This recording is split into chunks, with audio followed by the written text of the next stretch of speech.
네, 오늘 같이 할 두 분의 전문가 소개하면서 시작하겠습니다. 유진투자증권 서울 WM센터의 김영재 멘토, 그리고 하이투자증권 스마트 PB센터의 염정 멘토 같이 하겠습니다.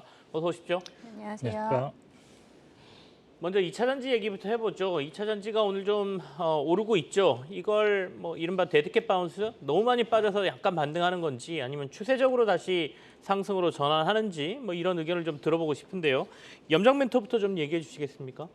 네, 어제에 이어서 오늘도 2차 전지 셀업체, 양극재 업체를 중심으로 시장이 좀 반등에 나서고 있고요. 2차 전지를 일단 데드캣 바운스라고 말하기는 좀 그렇고 최근 과대 낙폭에 따른 한 달여 이상 지금 낙폭 과대에 대한 이제 반발 매수세가 들어오는 시점이다라고 좀 생각을 하고 있고요. 이에 대한 부분에서 뭐 추세 전환이라기보다 2차 전지는 사실 시장의 메인 스토리이기 때문에 그에 대한 부분은 지속적으로 좀 관심을 가져야 될 것이라고 생각하고 있습니다. 그래서 오늘은 지난주에 좀 강했었던 반도체 쪽이 오늘 좀 쉬고 2차 전지 쪽으로 좀 섹터로 수급이 좀 몰리는 양상을 나타내고 있고요. 그리고 그간 낙폭이 가장 좀 과대했었던 양극재 쪽으로의 유입이 가장 좀 강한 모습이 나오면서 그에 따른 뒤따르는 뭐 소재 장비 업체들 같이도 전반적으로 지금 2차 전지 섹터 전체 반등이 좀 나오고 있는 모습이다라고 말씀드릴 수 있겠습니다. 2차 전지 관련주들은 보통 이제 저희가 뭐 61선을 추세선이라고 하는데 61선 잘 안 깨고 61선까지 왔다가 다시 반등하고 이런 모습들을 좀 보여주고는 있죠. 김영대 멘토께서는 2차 전지주에 대한 반등을 지금 어떻게 해석하세요? 네, 일단 결론부터 말씀드리면 오늘 반등으로 인해서 추세가 전환된 것에 대한 것은 확신은 아직은 할 수 없다라고 전 보고 있고요. 네. 그렇지만 뭐 긍정적인 면들도 있고 부정적인 면도 있는데 긍정적인 면은 일단 에코프로를 비롯해서 지금 단기 바닥에서 10% 이상 반등한 종목들이 다수 나왔다는 점이 좀 긍정적이고요. 이거 또 반등 상황은 종목별로 좀 다르지만 이번 반등은 외국인 및 기관의 매수세가 유입되면서 반등한 종목이 다수 좀 포착되고 있다는 점, 그리고 증권사도 뭐 종목별로 비율은 좀 다르지만 아직도 긍정적인 리포트를 지속적으로 발간하는 증권사가 좀 더 많다는 점에서 일단 긍정적으로 볼 수 있습니다. 근데 이제 부정적인 점은 연초에 그 이제 2차 전지가 이제 독주를 할 때는 그때는 경쟁 업종도 많지 않았고 있어도 시총이 크지 않은 업종이었는데 현재는 관심 업종으로 반도체, 자동차, 조선, 건설업 등 시세가 상승 흐름을 타고 있는 업종들이 많다는 점에서 네. 2차 전지 이외에 좀 투자할 수 있는 대안이 되면서 수급 분산이 좀 나타나고 있다는 점은 좀 부정적이라 할 수 있겠습니다. 따라서 저는 종목별로 기관이라든지 외국인의 매수세가 좀 지속될 수 있다면 추가적인 반등이 가능할 것으로 보고 있지만 만일 그렇지 않은 종목이고 오늘만이 결과적으로 기관과 외국인이 매도한 2차 전지 종목이라면 저는 반등시마다 비중을 축소하는 전략으로 대응하는 것이 맞다고 판단하고 있습니다. 수급적으로 봤을 때 기관하고 외국인이 계속해서 파는 2차 전지 종목이 있다라고 하면 굳이 그 종목을 관심 가질 필요는 없다 이런 말씀이세요. 그리고 추세적인 반등으로 보기에는 조금 더 지켜봐야 될 것 같고 수급적으로 좀 다른 쪽으로 나뉘고 있다는 점이 이전하고 2차 전지주를 보는 관점이 좀 달라진다 이런 말씀이시고, 그래도 지금 시점에서 2차 전지주를 조금 더 난 담고 싶다 또는 추가적으로 투자를 하고 싶다라는 분들은 어떤 종목을 좀 관심을 가져야 될까요? 뭐 2차 전지주 탑픽이라고 할까요? 염정 멘토 어디로 보고 계세요? 네, 일단 2차 전지 쪽에서 앞서 말씀하신 대로 2차 전지로 1분기에는 사실 2차 전지 외에는 수급이 가질 않았었기 때문에 한쪽으로 사실 너무 좀 쏠림이 강했는데 저는 오히려 2차 전지에 대한 수급이 다시 왔다가 다시 또 뭐 반도체라든지 다른 섹터로 수급이 옮겨갈 수 있다라고 하면 오히려 이제 이 부분에서 이제 선순환이 가능하다라고 좀 생각하고 있기 때문에 지금 어떻게 보면은 예를 들어서 뭐 2차 전지가 완전히 또 계속해서 조정이 나오고 뭐 반도체 쪽으로 계속 또 쏠림이 나타난다라고 하면 오히려 좀 시장은 좀 이런 좀 밸런스가 좀 안 맞는다라고 생각하고 있었는데 다행히 저는 네. 이런 수급이 오히려 좀 순환된다는 점에서 긍정적이다라고 보고 있고요. 2차 전지 쪽에서는 아무래도 최근 이런 좀 하락 조정에서 가장 좀 상대적으로는 낙폭이 좀 적었던 이제 셀업체들이 저는 일단은 좀 가장 안정적으로 좀 보여지고 있고요. 뭐 LG엔솔이라든지 삼성 SDI 그리고 뭐 SK 이노베이션 같은 경우는 조금 이제 2차 전지 셀업체 쪽에서는 조금은 좀 뒤처져 있지만 이쪽으로 어제부터 외국인들의 수급이 좀 들어왔다라는 점이 좀 긍정적이다라고 볼 수 있겠고요. 양극재 업체들 같은 경우에는 뭐 에코프로비엠도 일단은 고점에 대한 부분을 확인했고 이제 저점에 대한 부분을 확인을 하고 이제 박스권 내에서 매매가 가능한 좀 구간이 되지 않았나라고 좀 생각을 하고 있습니다. 네. 넓게 보면은 박스권에서 에코프로비에 뭐 20만 원에서 30만 원 사이 정도에서 어떻게 움직일지 좀 향방을 좀 지켜보시면서 매매를 하시면 좋을 것 같고요. 그리고 뭐 2차 전지 소재 업종들 중에서도 고점 대비해서 뭐 한 달 이상 조정을 겪었었던 종목들 중심으로는 지금까지 좀 관심을 대신해 좀 새로운 종목보다 기존에 관심을 가지셨고 잘 아시는 종목들 중심으로 매매를 하시는 게 더 유효하지 않을까라고 생각하고 있습니다. 김영재 멘토는 요즘 만약에 2차 전지를 조금 본다, 네, 조금 담아보고 싶다라고 한다면 어디를 보는 게 나을 것 같아요?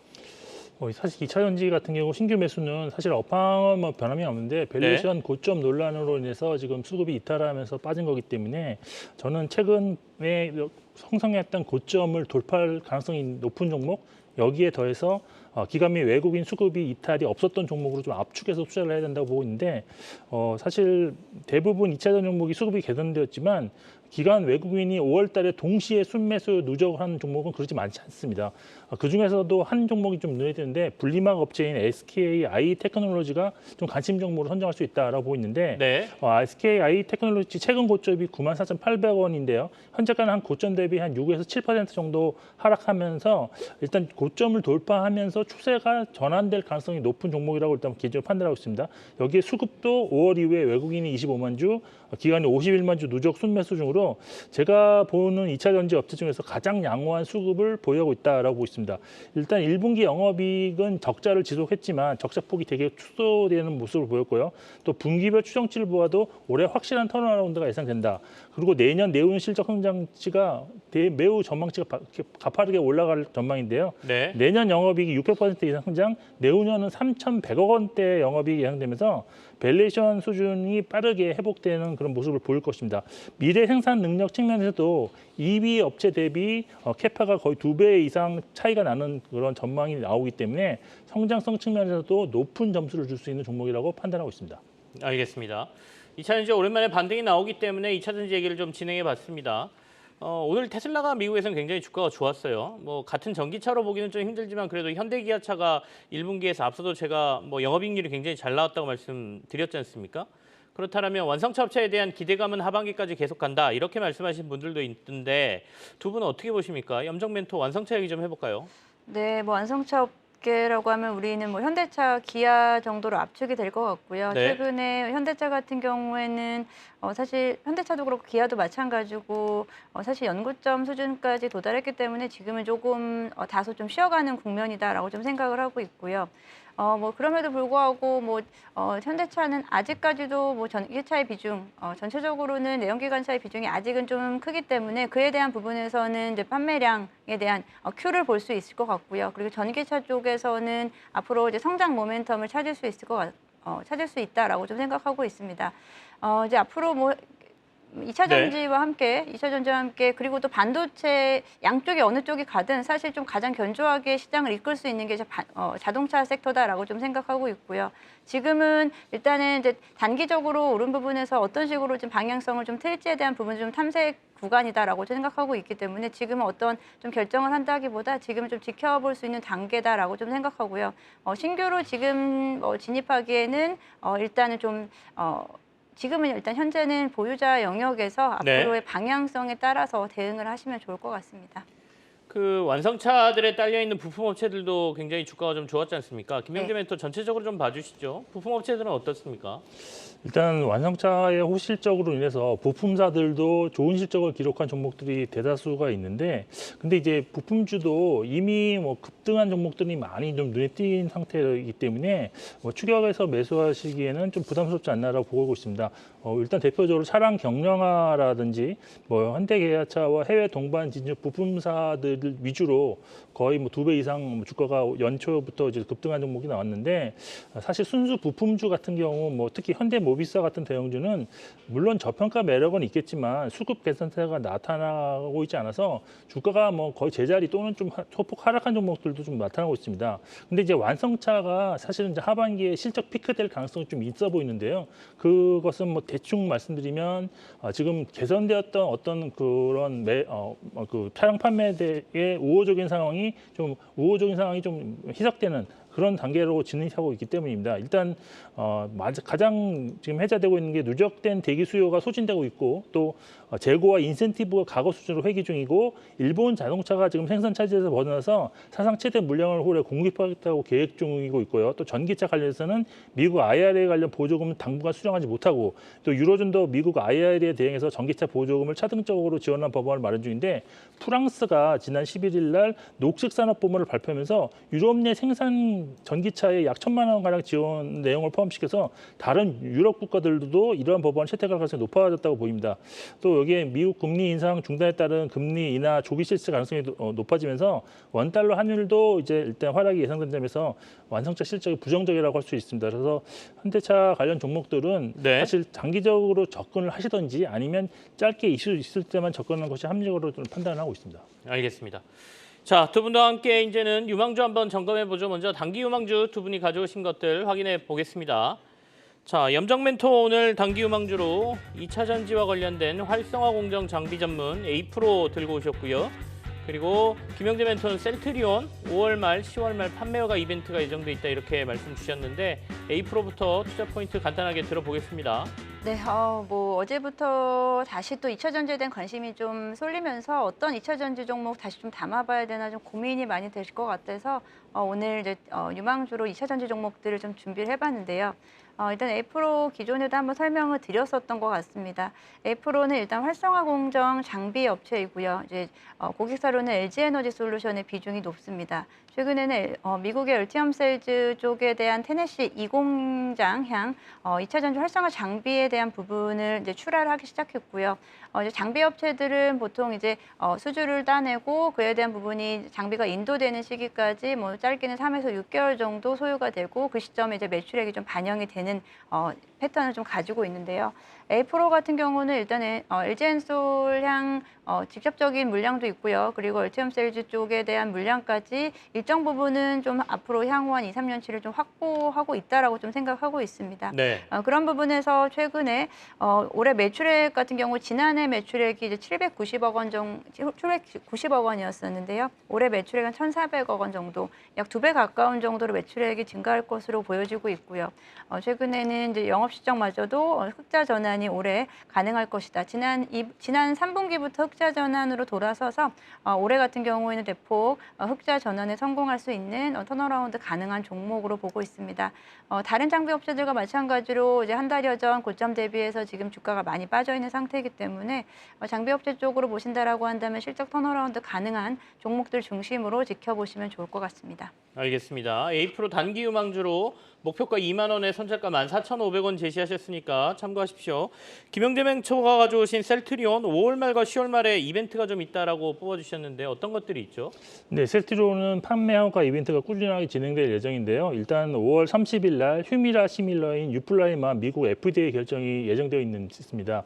여기서 휴미라가 좀 중요한데 에브비사의 자가 면역 치료제로 2003년 출시 이후에 누적 매출이 2,190억 달러, 우리나라 돈으로 지금 284조 원으로 누적 매출액 1위를 기록하는 그런 약품인데요.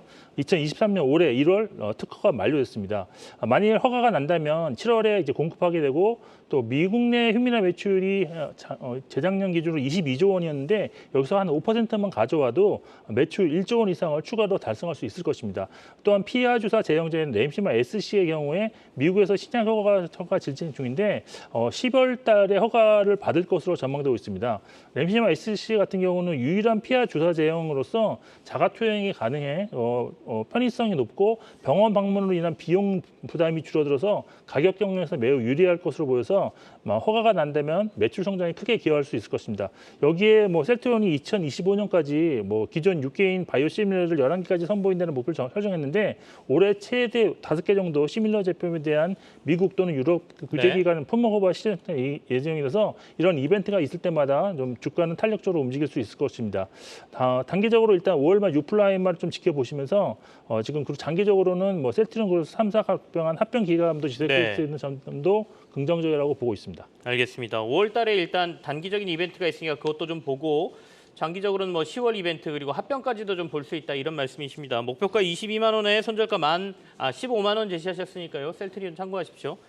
LG화학 같은 경우에는 뭐 기존에 이제 화학 섹터에서도 이제 화학 섹터에서도 워낙에 지금 본업 자체도 좋지만 앞으로의 신성장 동력에 대한 부분을 주목해 봐야겠는데요. 3대 신성장 동력으로 기존에 이제 전지 소재 쪽, 그리고 친환경 소재 쪽, 그리고 혁신 신약, 이제 바이오 쪽을 들 수 있는데요. 아무래도 이제 LG화학 같은 경우에는 2차 전지 소재 쪽에 대한 부분, 특히나 양극재 쪽에 대한 부분으로 좀 포커스를 맞추시면 될 것 같습니다. 지금 양극재 업체들 오늘도 전반적으로 지금 반등이 세게 나오고 있는데요. LG화학도 이제 양극재 캐파 자체를 지금 현재 12만 톤 규모에서 2028년 앞으로 5년 후에는 47만 톤 규모로 확대 준비하고 있고요. 그리고 이제 2차 전지 소재 쪽에 대한 신소재 쪽에 대한 부분도 이제 차근차근 지금 준비가 되어 가고 있습니다. 분리막 쪽에 대한 부분도 일본의 도레이와 합작을 통해서 분리막 쪽에 대한 진출을 하고 있고, 그리고 탄소 나노 튜브, 도전제 쪽에 쓰이는 CNT 같은 경우에도 지금 양산을 하고 있습니다. 그리고 실리콘 음극재 등 2차 전지 내에서 양극재뿐 아니고 신소재 쪽에 대한 개발, 포트폴리오가 다각화되는 부분이 있고요. 이를 통해서 고객사에 대한 부분이 현재로서는 LG엔솔 중심으로 지금 맞춰져 있지만 네. 글로벌 고객사로 비중이 확대될 수 있는 충분한 가능성이 있다라고 좀 생각하고 있습니다. 그리고 여기에 대해서 자막에는 없지만 이제 친환경 소재 쪽에 대한 부분도 사실 저는 긍정적으로 보고 있는 부분인데요. 친환경 소재 쪽에서 이제 재활용 플라스틱이라든지 생분해, 바이오 쪽에 대한 친환경 소재에 대한 시장 자체도 사실 지금 뭐 2차 전지에는 좀 2차 전지의 성장성에 좀 가려져 있지만 이에 대한 부분도 크게 나타나고 있는데요. 일단 앞으로 이제 이 플라스틱, 네. 재활용 플라스틱 같은 경우가 2028년 100조 규모의 시장으로 갈 것이다라는 가능성으로 인해서 앞으로 뭐 2차 전지와 함께 신소재 쪽에 대한 앞으로 비중 확대 긍정적으로 보고 있습니다. 지금 뭐 LG엔솔에 대한 매출 비중이 워낙에 크기 때문에 그쪽에 대한 부분으로 지금 어떻게 보면은 다른 양극재 업체들에 비해서 조금 평가가 좀 저평가되어 있는 구간이다라고 좀 생각하고 있고요. LG화학 뭐 분할 전으로 하게 된다면 LG화학 뭐 100만 원을 터치했었던 구간이 있었는데 사실 이 구간까지도 지금 지켜볼 수 있다라고 좀 생각하고 있고요. 중장기 목표로 95만 원 그리고 손절가 60만 원 드리고 앞에 알겠습니다. 자막 LG에너지솔루션 죄송하게 생각하고 있습니다. 네. 네, LG화학에 대한 중장기 유망주로서의 저희가 설명을 좀 들었습니다. 자, 김영재 멘토가 오늘 가져오신 중장기 유망주는 원익 QNC입니다. 오늘 반도체 관련주들이 조금 주춤하고 있는데 얘기를 좀 들어보죠. 네, 일단 메인 투자 포인트부터 빠르게 말씀드리면 일단 해마다 지속되는 꾸준한 실적 성장, 여기에 안정적인 실적이 나타나고 있다는 점이 메인 투자 포인트라고 할 수 있습니다. 2019년 매출액이 2,630억 원, 영업이익이 273억 원이었는데요. 작년 같은 경우에는 매출이 7,832억 원, 영업이익이 1,151억 원까지 증가해서 네. 3년 동안 매출 3배, 영업이익은 4배 이상 증가하는 중입니다. 실적 안정성 측면에서도 사실 전반적인 불황 지속으로 다른 업체들은 저조한 실적이 지속되고 있지만 원익 QNC의 경우에는 인수 기반의 그런 사업 다각화로 인해서 실적 안정성이 지속되고 있습니다. 2020년 인수한 커츠 제조업체 모멘티브, 그리고 작년 인수한 쿠어스텍, 그리고 세정사업부문 또 2018년 전체 지분을 인수하면서 사업을 확정한 케이스로서 이번 1분기 실적에서도 이런 인수한 업체들의 실적 성장이 상대적으로 안정적인 실적 바탕에 근거가 되고 있다는 점을 확인할 수 있었습니다. 또 비메모리 향으로도 매출이 증가하고 있다는 점도 주목해야 되는데 네. 대만법인 생산력이 기존 600억에서 900억까지 증설하면서 올해 매출 비중이 전체에서 20%까지 확장될 것으로 예상하고 있습니다. 현재 주가가 퍼가 지금 7.9배 정도로 성장성 대비로는 저평가 국면이고요. 수급도 최근 국민연금이 1% 정도 추가 매수를 해서 7.5%로 네. 지분 신고할 정도로 기간 수급의 그런 개선세가 눈에 띄고 있습니다. 장기적으로 자회사 상장이 예상되는 점은 플러스 알파 요인인데요. 목표가는 35,000원, 손절가는 24,000원으로 제시해드리겠습니다. 알겠습니다. 목표가하고 손절가 참고하시기 바랍니다. 원익 QNC에 대한 중장기 유망주 투자 포인트까지 저희가 확인했습니다. 오늘은 염정 멘토 그리고 김영재 멘토와 이 시간 함께했습니다. 두 분 고맙습니다.